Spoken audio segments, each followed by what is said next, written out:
तो सही पढ़ाना था कि यदि अमेरिका की खोज थी तो भारत में हमारे पूर्वजों ने की है, हमारे पुरखों ने की है।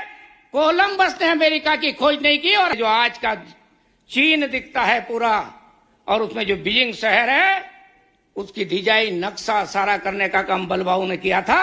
आज भी बलबाहु की 1 मई 2002 को बीजिंग शहर में वहां की अभी की सरकार ने उनका स्टेचू बनाकर रखा है। मध्य प्रदेश के उच्च शिक्षा मंत्री इंदर सिंह परमार कह रहे हैं कि अमेरिका की खोज कोलंबस ने नहीं बल्कि भारत ने की है। प्रदेश के उच्च शिक्षा मंत्री के इस बयान के बाद अब पूरे देश में उनके इस बयान की चर्चा हो गई। क्यों एमपी के उच्च शिक्षा मंत्री ने ये कहा और किन तथ्यों के आधार पर भारत को बताया विश्वगुरु, पूरी खबर आपको विस्तार से बताएंगे। नमस्कार, लोकमत हिंदी में आपका स्वागत है। मैं हूँ आपके साथ आकाश सैन। दरअसल भोपाल के बरकतुल्ला यूनिवर्सिटी का दीक्षांत समारोह आयोजित किया गया था। समारोह में मध्य प्रदेश के उच्च शिक्षा मंत्री इंदर सिंह परमार भी शामिल हुए थे, जहां उन्होंने बच्चों को संबोधित करते हुए कहा कि इतिहासकारों ने गलत तथ्यों को पेश किया और भारत की नकारात्मक तस्वीर पेश की। उन्होंने कहा कि छात्रों को पढ़ाया जाता है कि कोलंबस ने अमेरिका की खोज की। यदि किसी को पढ़ाना था तो ये पढ़ाना था कि अमेरिका की खोज अगर किसी ने की है तो वो भारत ने की, हमारे पूर्वजों ने ही, कोलंबस ने नहीं। अमेरिका की खोज भारत के पूर्वजों ने की है। क्या कहा मध्य प्रदेश के उच्च शिक्षा मंत्री इंदर सिंह परमार ने, आप भी। लेकिन दुर्भाग्य से वो सही तथ्य नहीं पढ़ाए, उल्टा भारत के विद्यार्थियों को पढ़ाते कोलंबस ने अमेरिका की खोज की। कोलंबस, मैं कहना चाहता हूं कि यदि किसी को लिखना था तो ये लिखना चाहिए था कि भारत का महानाविक वसुलून 8वीं शताब्दी में वहां जाता है और अमेरिका स्थित सोन डियागो में वहां कई मंदिर का निर्माण करता है। ये वहां के एक संग्रहालय में आज भी तथ्य लिखे हुए हैं, वहां की लाइब्रेरी में आज भी रखे हैं तथ्य।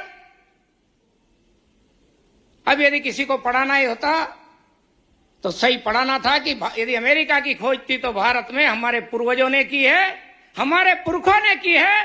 कोलंबस ने अमेरिका की खोज नहीं की। इतना ही नहीं, उन्होंने तो यहाँ तक कह दिया कि चीन का बीजिंग शहर को डिजाइन करने में भी एक भारतीय आर्किटेक्ट ने मदद की थी, जिसने भगवान राम की प्रतिमा बनाई थी। परमार ने कहा कि जिन लोगों ने सर्वप्रथम ऋग्वेद लिखा, उन्होंने बताया था कि धरती सूर्य के चक्कर लगाती है। ये हम नहीं कह रहे बल्कि इतिहास में लिखा है, इसके प्रमाण भी है। 12वीं शताब्दी में बीजिंग शहर जिसने बसाया, वहां के राजा ने किससे उसकी डिजाइन की है, कौन आर्किटेक्ट था?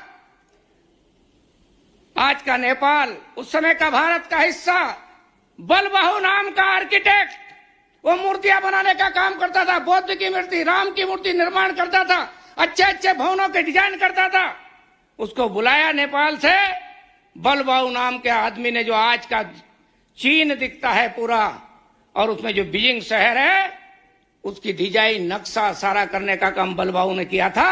आज भी बलबाहु की 1 मई 2002 को बीजिंग शहर में वहां की अभी की सरकार ने उनका स्टेचू बनाकर रखा है। इसलिए हमारे पूर्वज, हमारे लोग सब ज्ञान में आगे थे, सब कुछ आगे थे, सामर्थ्य में आगे थे। मंत्री इंदर सिंह परमार के इस बयान की चर्चा पूरे देश में हो रही है। हालांकि मंत्री ने इस बात को लेकर कहा है कि इस पर शोध होना चाहिए, व्यापक चर्चा होना चाहिए और जो सही है उन्हें ही बच्चों को पढ़ाया जाना चाहिए, क्योंकि भारत ने पूरे विश्व को दिशा देने का काम किया है।